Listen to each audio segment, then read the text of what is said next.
Hello everyone, Jordan here, and today we've got another first impressions video for you guys. And today we're going to be taking a look at the X-Craft Embraer ERJ family for X-Plane 11. For those that do not know, the Embraer ERJ family, or Embraer Regional Jet, comprises of several small regional aircraft such as the one you see in front of you on your screen right now, that mainly compete with the Bombardier CRJ family. Within the ERJ family, it consists of the ERJ 135, 140, and 145, as well as the Legacy Business Jet and the R99 family of military aircraft. Originally launched at the Paris Air Show in 1989 as an initial 18-foot stretch of the turboprop EMB 120 family, Embraer eventually made this aircraft a jet propulsion aircraft, although there were many very interesting design cues that did not end up making the final product. With the first delivery in December of 1996 to ExpressJet Airlines, the ERJ family has become very successful with nearly over 1,000 ERJ 145s manufactured, along with many other variants and military operations. However, with that being said, the ERJ aircraft has been mildly missing in the flight simulator world. Granted, there have been older renditions of this aircraft built for FSX and prepared, as well as X-Plane, but none have really been built with new technologies, enhancing and using PBR and all the new features that are available in our newer simulators. That is, until X-Craft released their latest product, the Embraer ERJ family for X-Plane 11. Within this package, it contains the Embraer E135, E140, E140, and E140XR, as well as the Legacy 650 Business Jet. Within this first impressions review, we're going to break this down into two segments. One where I talk about mostly the positives of the product, and one where I talk about the negatives and where it can be improved, and we'll wrap it up with a conclusion and final thoughts. Without further ado, let's begin with the showcase. We'll start with the positives.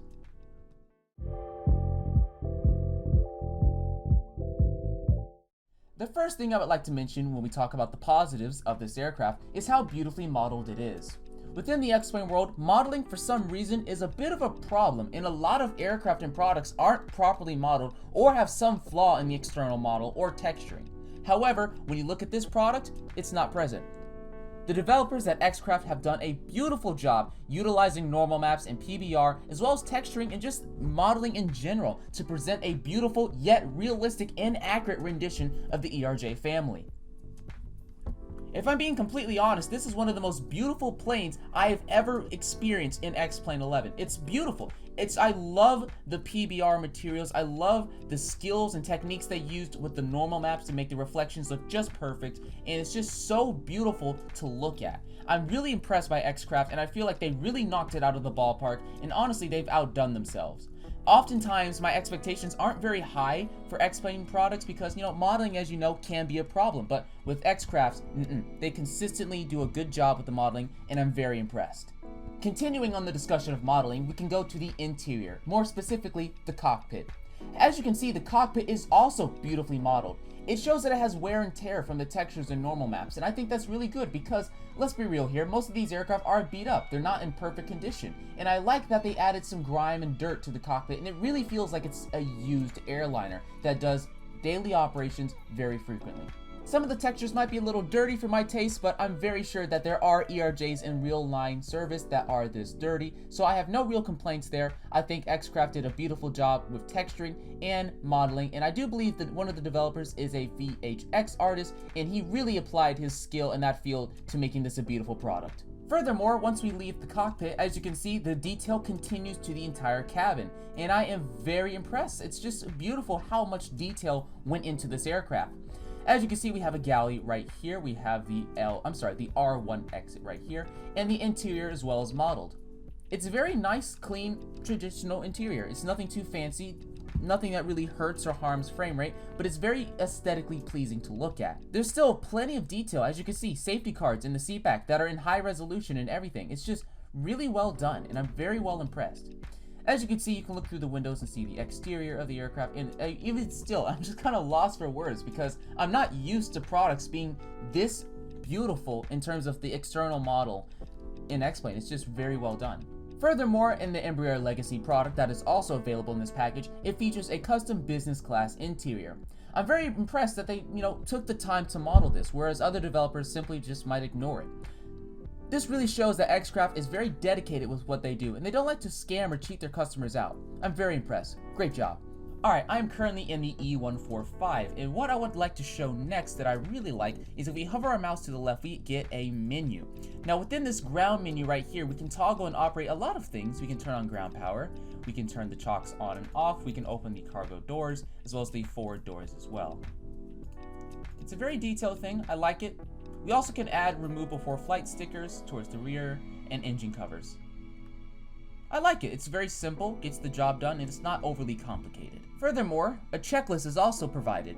I really like the fact that they included this because not everyone is experienced or knows how to fly the ERJ family. I certainly did not when I got the product, but the checklist really helps newcomers and people who would like to make sure they fly by the book, or at least by the way this aircraft should be flown. Our frequently asked questions tab is also available, since this aircraft is not perfect in terms of systems, but there's some things that will help you in case you run into troubles.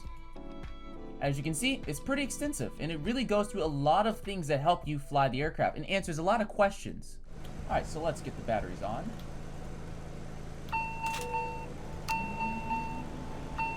All unit okay.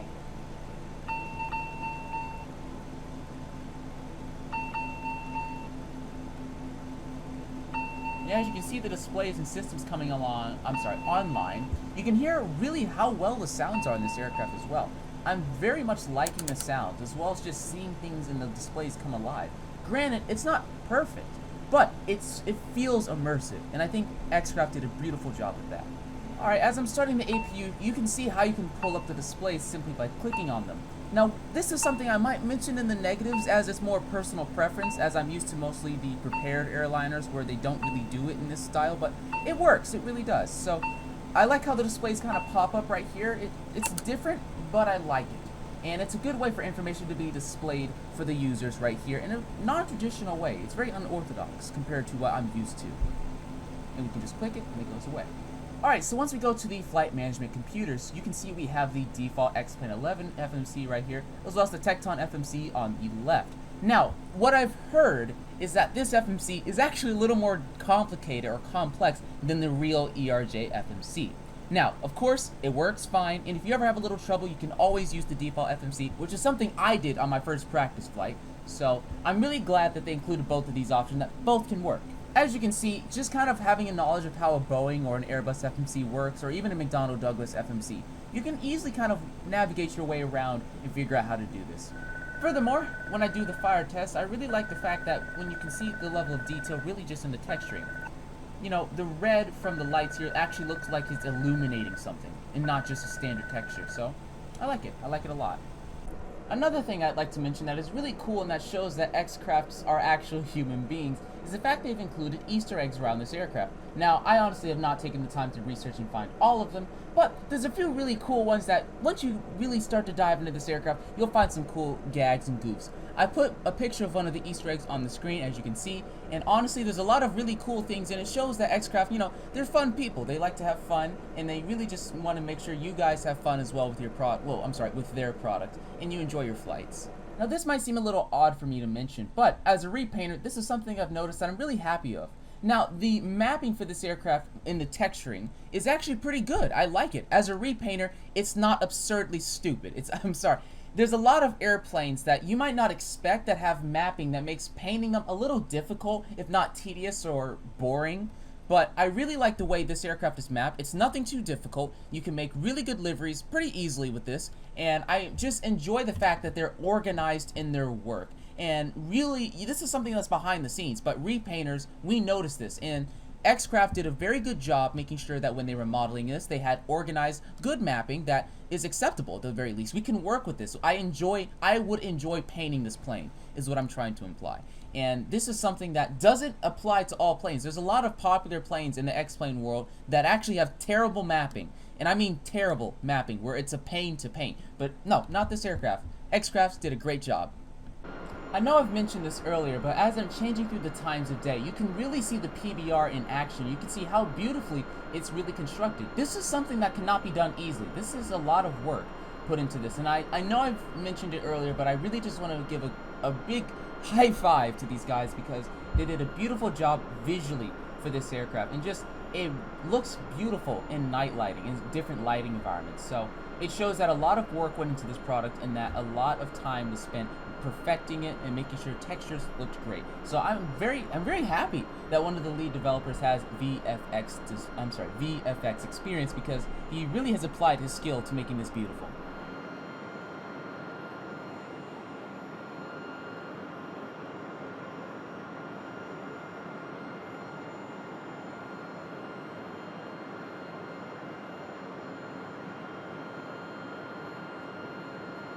Okay, all doors and hatches are closed, ready to connect. Set parking brake. Windshield strap and adapter in position. Release parking brake when ready to start pushback.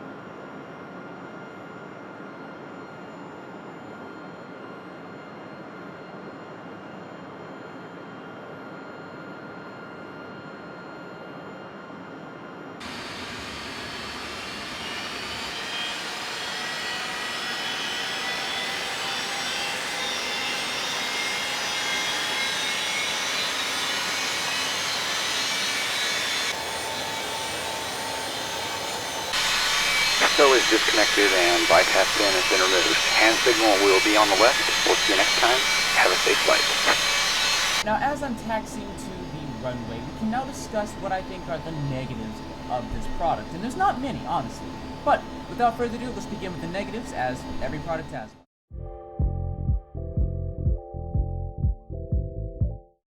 Now, as we're taxiing to the runway, there's one thing I'd like to really chime on about this product that I really don't like that much. It's more petty on my end, but one thing that I feel like could be improved are the sounds. Now, when you go to the cabin view and listen to the sounds as you're taxiing, it doesn't really have that hum that the real ERJs have. Take a listen to this video real quick.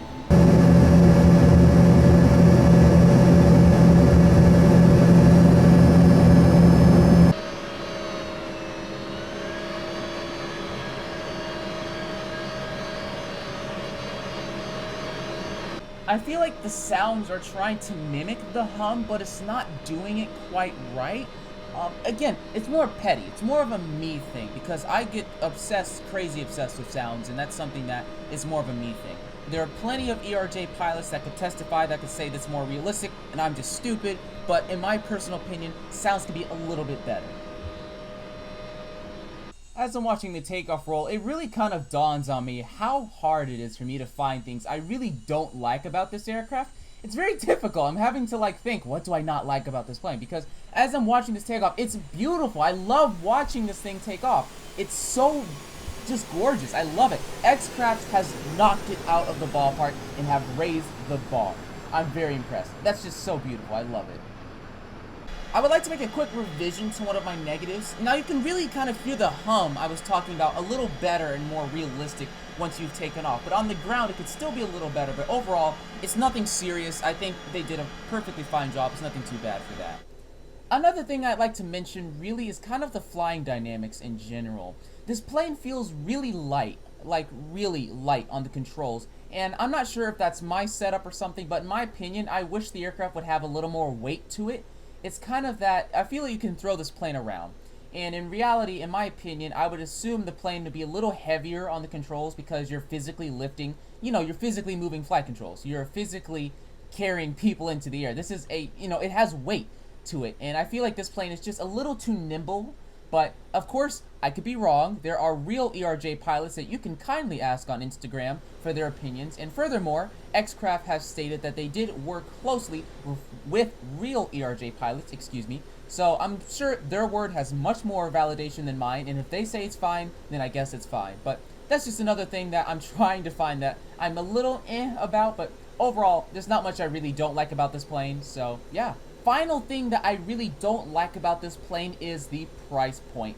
And I feel like it's just a little bit high for the whole package. To put this into comparison, you can get the PMDG 737, 800, 900, and P8, all with different winglet options, all with different flight options, for about $80. The entire package is $10 more than that for the ERJ family.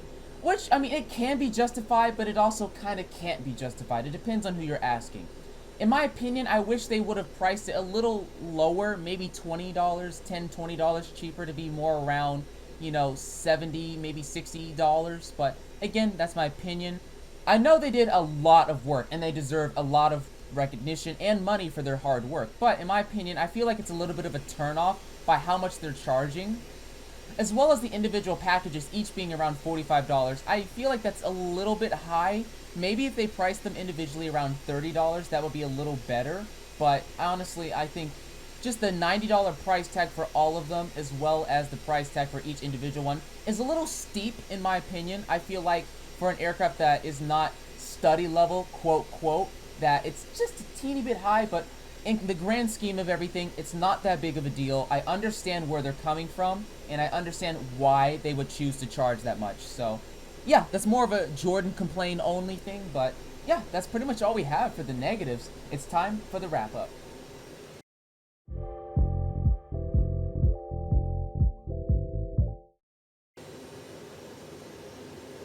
So for my final thoughts, I'm going to deviate from script here and kind of go a little improv and just kind of speak what I feel about this product. I feel like it's a big testament to how far we're coming in X-Plane. It's that we've had an ERJ previously, and this is a brand new rendition that is beautiful. I love panning around this aircraft in the sunlight. It's just so beautiful to look at. And while the price might be a little bit steep, I think it's a good investment. And if you love flying regional jets or love flying the smaller jetliners for small, quick routes, then I think this is a plane for you. Sure, the price is a little steep, and while I don't necessarily see eye to eye on the price point, I can kind of understand where they're coming from. It's a beautiful plane, the sounds are pretty darn good, the flying is pretty fun, and overall, I just think they did a beautiful job, and I can't wait to see what X-Crafts does with the next aircraft. Nonetheless, I'd like to give a huge shout out and thanks to X-Crafts for really showing that X-Plane is really moving forward, and they're making beautiful new airliners and beautiful new planes that are just I'm amazed. My hopes were not honestly that high for this plane, because when I saw that X-Crafts was going to be making, I was just kind of like, oh, it's gonna just be a, an average aircraft. But when I got it, I'm blown away. It's very intuitive. I'm someone who has never flown an Embraer, nor knew how to fly it, and I was able to learn how to do it in literally 1 or 2 sessions. So I love it. I'm having fun. I'm definitely going to see about using this in the future, and I'm going to have fun painting it too. It's a great aircraft, and I'm just so impressed by what X-Crafts has been able to do. With Microsoft's new Flight Sim 2020 coming, I kind of feel like this is the golden time for developers to show what they've got before the new Flight Sim comes out. And X-Craft is really showing what they've got, and they've got quite a lot. So, very impressed by what they've got. I'm very excited to see what they do in the future with new airplanes and how they improve themselves. They've done a beautiful job, and overall, I give them a solid high five. Great job, guys. Nonetheless, that's all we have for today's first impressions. If you've enjoyed this video, don't forget to like, comment, and subscribe. Thanks for watching if you enjoyed the video, and I will see you in the next episode. Thanks for watching. I'm Jordan. See you in the next episode.